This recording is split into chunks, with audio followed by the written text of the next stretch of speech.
Saudações a todos. Saudações. Meu nome é Luciane Silva, sou estudante de 4ª Câmara da Escola Templo Áureo Florescer. Hoje, dia 12 de março de 2023, trago a conferência A relação entre a temperança e o equilíbrio.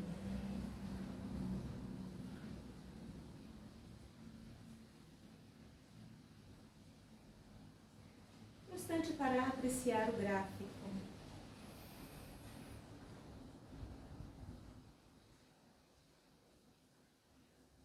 Vamos entender o sentido das palavras temperança e equilíbrio. A palavra temperança vem do latim temperantia, que significa guardar o equilíbrio. Guardar tem o sentido de ver, de cuidar, de vigiar. Já a palavra equilíbrio também vem do latim e significa igual balança. Nesse sentido, percebemos que temperança é vigiar com atenção para que os lados da balança se igualem. O equilíbrio se obtém e é nele que podemos ter clareza.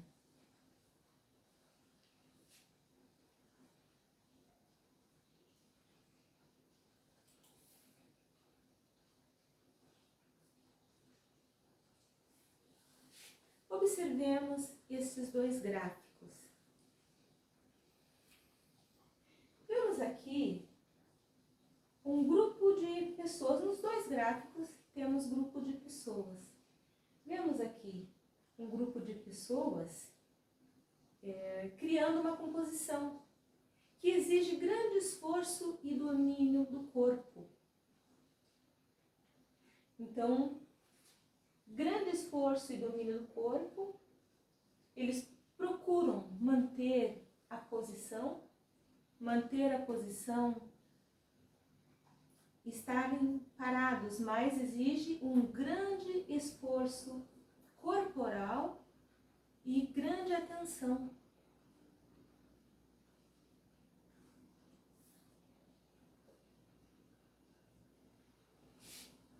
Nesta outra imagem, percebemos o equilíbrio e também o movimento dentro do equilíbrio. Percebemos aqui a composição com as pessoas, o desenho que se forma e os pratos que giram. Necessita grande atenção para manter o equilíbrio, perceber a si, perceber ao outro e perceber o conjunto. Percebam que tanto neste gráfico quanto nesse, cada um aqui tem que ter atenção em si mesmo, ter atenção no que ele está fazendo com suas mãos, ter atenção em manter a sua posição, porque existem outras duas pessoas que estão apoiadas nesta. E a desatenção desta desequilibra o conjunto.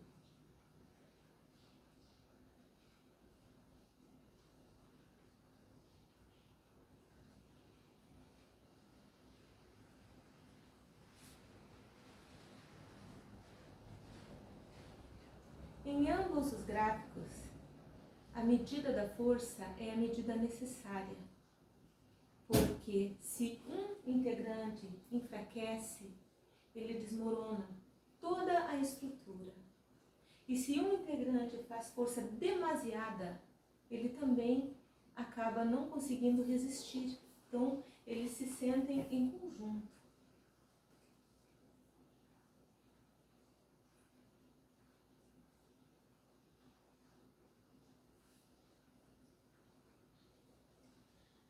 Nós temos vida, precisamos girar e educar o nosso corpo para que ganhe consciência.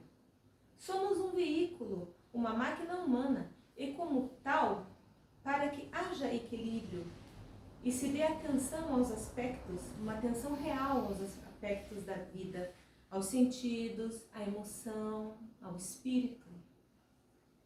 Existimos aqui neste mundo no qual nos percebemos externamente, mas existe um outro mundo, o que está dentro de nós.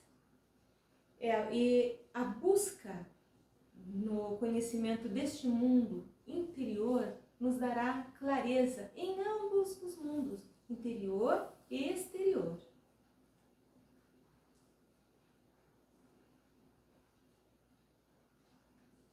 A pessoa equilibrada compreende e vive o mundo interno e o mundo externo.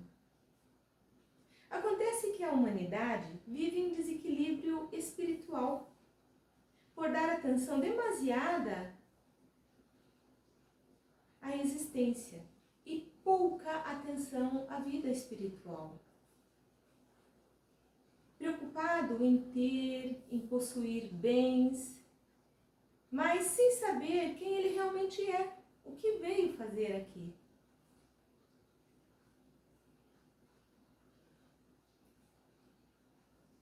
A existência se mostra como um grande labirinto, no qual nos são oferecidas escolhas. Pelo fato de não conhecer o mundo interior, não temos percepção objetiva de nós mesmos. E escolhemos caminhos errados, movidos por aparência. Fazendo em determinados momentos, dar repetidas voltas e em outros momentos ficar estagnado em um ponto. Necessário se faz conhecer o mundo interior para conhecer a si mesmo e sair do engano da mente.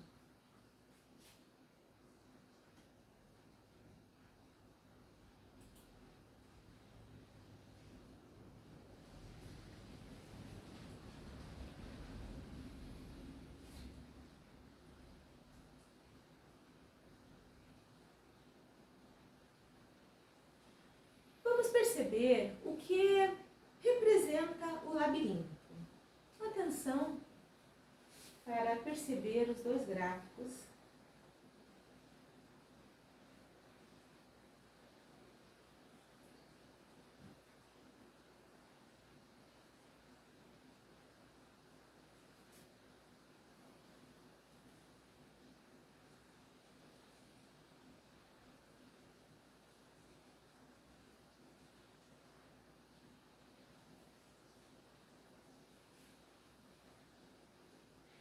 A primeira etimologia da palavra labirinto, ela vem do Egito, vem da egípcia e significa templo à entrada do lago. A segunda etimologia provém da língua minoica, onde labris significa lâmina dupla. É o duplo machado, é o símbolo da potência masculina e feminina, que representa a união dos contrários ou a síntese dos opostos. E a terceira origem etimológica vem da Idade Média, onde aparecem labirintos nas catedrais. Deriva de labor, que é trabalho, mais intus, que é interior ou um lugar fechado. Podemos perceber o labirinto como a prisão da mente, cujo trabalho íntimo é o caminho para a libertação.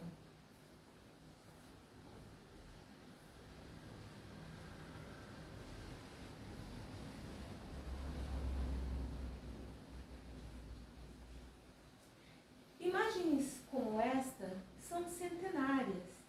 Elas são recordações deixadas por nossos ancestrais para que possamos ter lembranças.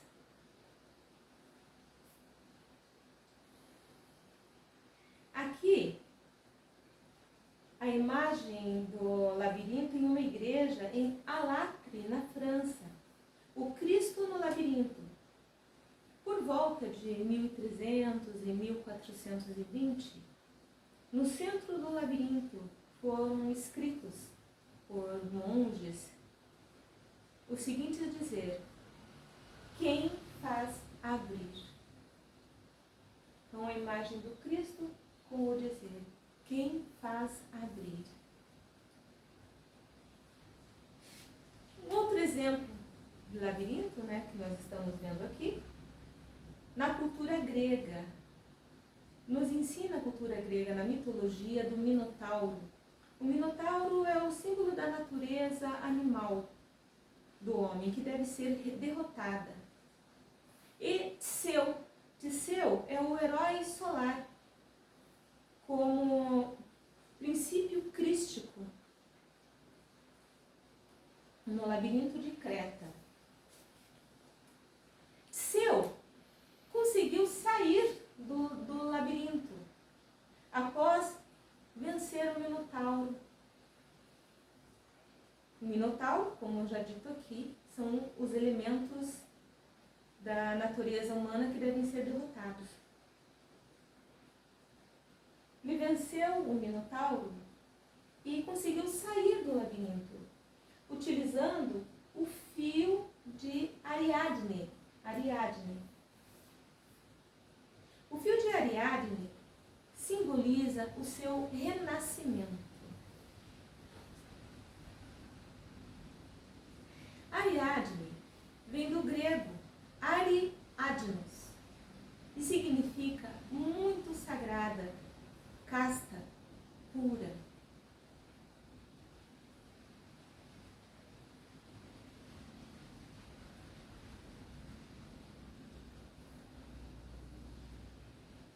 Então o fio de Ariadne aqui representa o caminho que não se deve largar, de castidade, de pureza, o caminho crístico.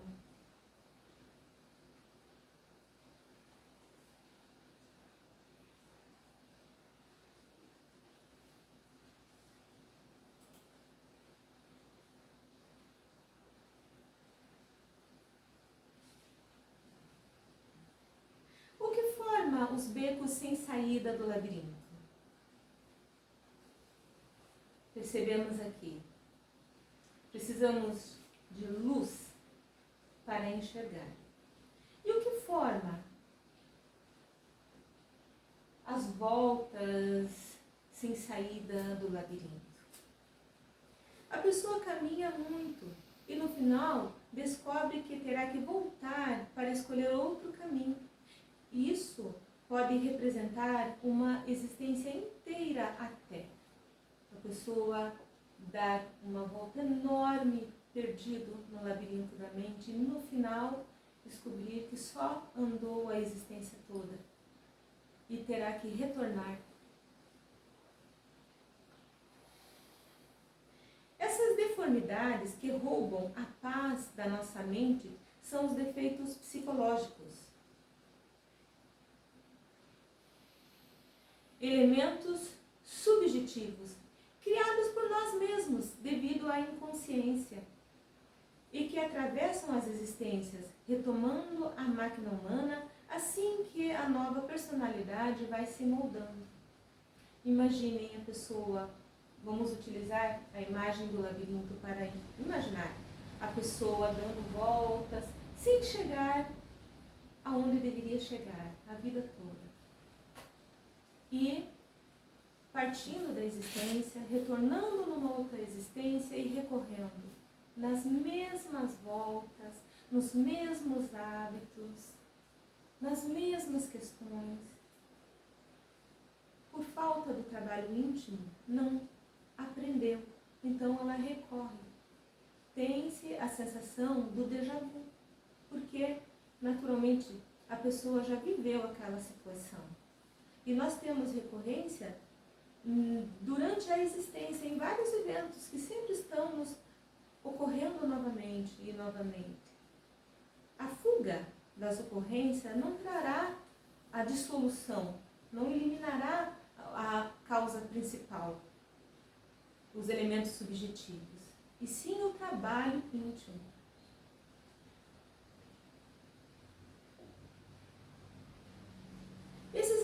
elementos subjetivos, eles nos fazem esquecer por que viemos e quem somos. Qual é o nosso Dharma? O Dharma é o trabalho espiritual. Esses defeitos são a preguiça, a cobiça, a ira, a inveja, o orgulho e a gula. Quando se fala em temperança, o defeito psicológico que está em seu oposto é a gula. A gula é a ingestão demasiada de determinado alimento ou a não ingestão de alimentos. Uma pessoa anoréxica, ela tem problemas de gula. Ela não ingere alimento e isso é um desequilíbrio. E a pessoa que come demais desequilibra seu corpo pelo excesso. Além disso, não é só apenas a quantidade de comida, e sim a qualidade. Ingestão de muito sal, de muito açúcar, ingestão de elementos como a bebida alcoólica, que danifica o corpo físico, danifica a mente, são elementos de gula. E são substâncias que tiram a orientação da pessoa. A pessoa não caminha corretamente. Em muitos casos, não caminha corretamente nem fisicamente.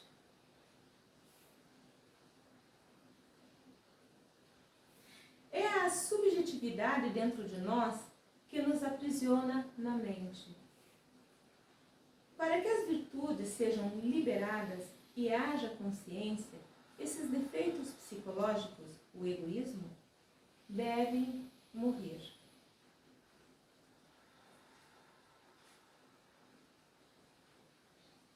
Os defeitos psicológicos, esses citados, fazem com que a pessoa fique dando voltas em alguns momentos e em outros fazem a pessoa ficar estagnada num ponto. Quando a pessoa fica impressionada com determinado evento e não consegue sair daquele ponto, não consegue sair daquele enredo e fica revivendo em sua mente repetidamente a mesma história. Então, esses defeitos devem morrer.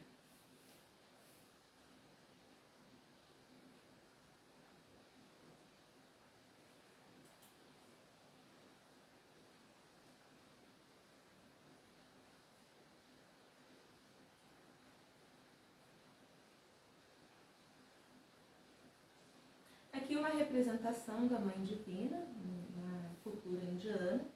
A Mãe Divina é Deus dentro de nós, que pode aparecer de diversas formas. Maria, Mãe Parvati, quando pode aparecer em diversas culturas, mas é a energia de Deus dentro de nós, o fogo de Deus dentro de nós. Para este trabalho de morte dos defeitos psicológicos, primeiro trazemos a recordação. A recordação em nós é buscar perceber quem realmente somos. Trazer a recordação, perceber o defeito agindo na máquina humana,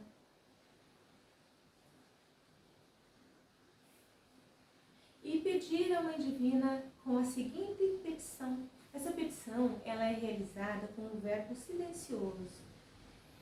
O verbo silencioso se diz: Mãe Divina, queime este defeito.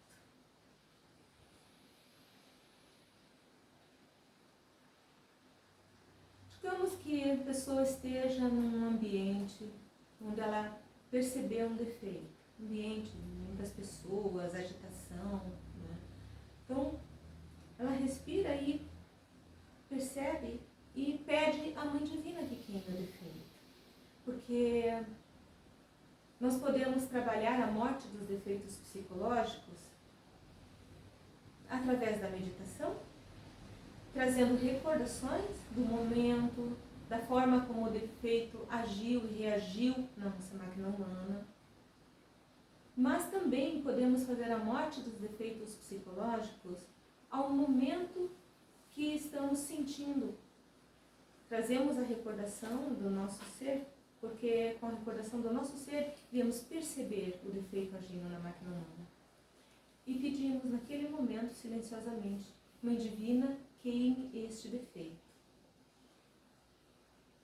Assim, os defeitos serão eliminados gradativamente, dando lugar às virtudes da diligência, castidade, amor, querer o bem alheio, humildade e temperança, que é o equilíbrio. O fogo da Mãe Divina que queima os defeitos é a energia do Cristo. O trabalho íntimo com a Mãe Divina, a morte dos defeitos psicológicos, é o primeiro fator de revolução da consciência humana.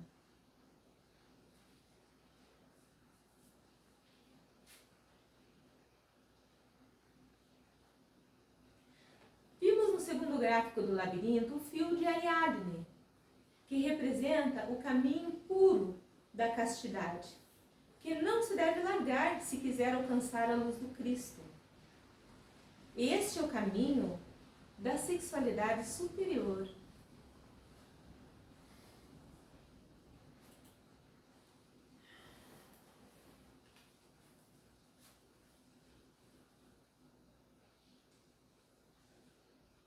A sexualidade superior é a união sexual de esposo e esposa, homem e mulher, sem o orgasmo fisiológico, sem o derrame do sêmen, no qual o casal transmuta suas energias sexuais através da respiração profunda. Essa respiração percorre a coluna, indo da base até o cérebro, abrindo os chakras dentro de nós. Os chakras são rodas de energia.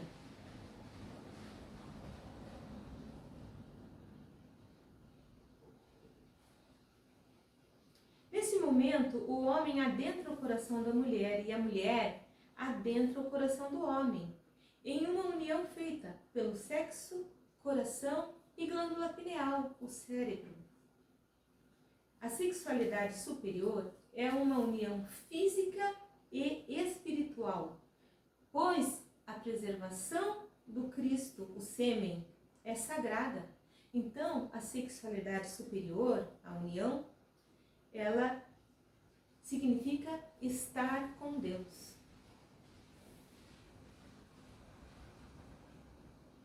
A sexualidade superior é o respeito e amor pelo sexo.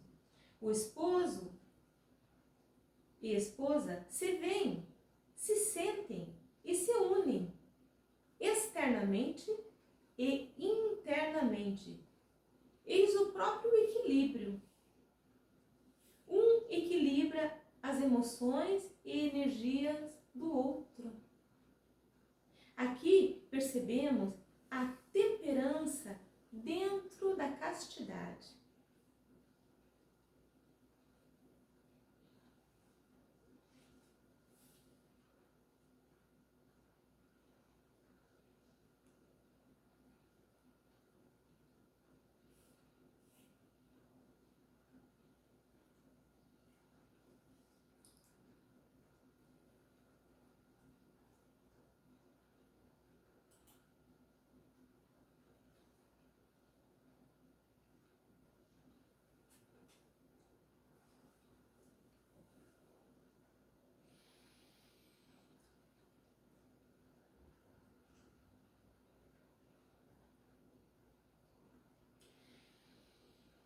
Temperança e equilíbrio é olhar para fora e para dentro. É estar presente na existência e existir para Deus. É estar presente na existência e existir para Deus. Equilibrando assim o mundo externo e o mundo interno. Enxergar os irmãos, perceber o amor e a vontade do Pai, compartilhar gratuitamente estes ensinamentos, que são a morte dos defeitos psicológicos, a sexualidade superior e o sacrifício pela humanidade, sem jamais cobrar e nem querer nada em troca. Perceber que o trabalho do Pai é o trabalho do Filho.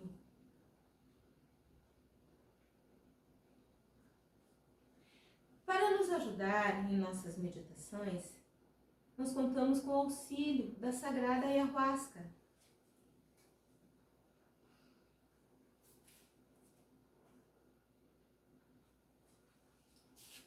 A Sagrada Ayahuasca é a união do cipó jagube e do arbusto chacrona. É a energia do Cristo na sua forma vegetal. Ela nos auxilia, pois acalma a nossa mente, permitindo o relaxamento, permitindo a percepção maior de si, permitindo a investigação dentro de nós e trazendo recordações através do trabalho. Esta medicina é entregue nesta escola de meditação àquele que quiser vir aqui meditar. Ela é entregue gratuitamente. A medicina da Sagrada Ayahuasca. Também temos a medicina do rapé xamânico e da sananga, que é um colírio.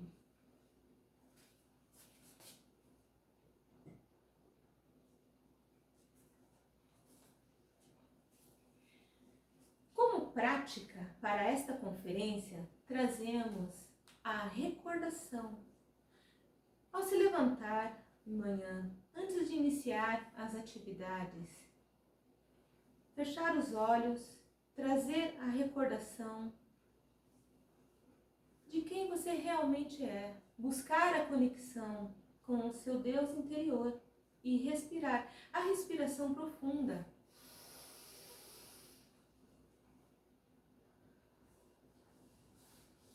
A respiração profunda que está presente em todos os fatores de revolução da consciência humana, na morte dos defeitos psicológicos, para perceber, na sexualidade superior, onde o casal trabalha essa respiração profunda, e em perceber os irmãos. Então, de manhã, ao se levantar, reservar uns instantes, fechar os olhos e realizar a respiração profunda,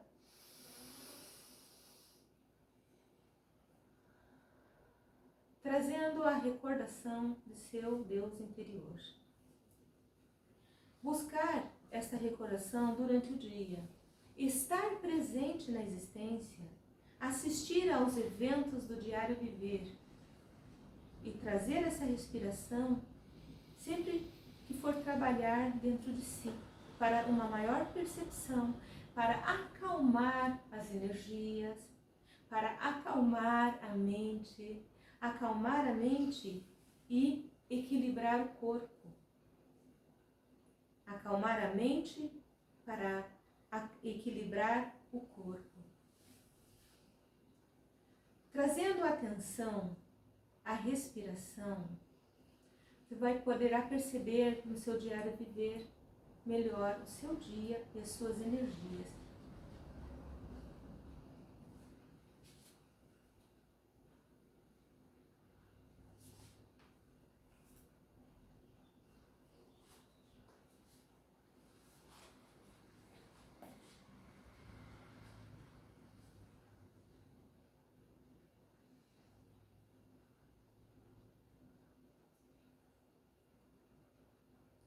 Que todos busquem a Mãe, andem pelo caminho do Cristo e cheguem ao Pai.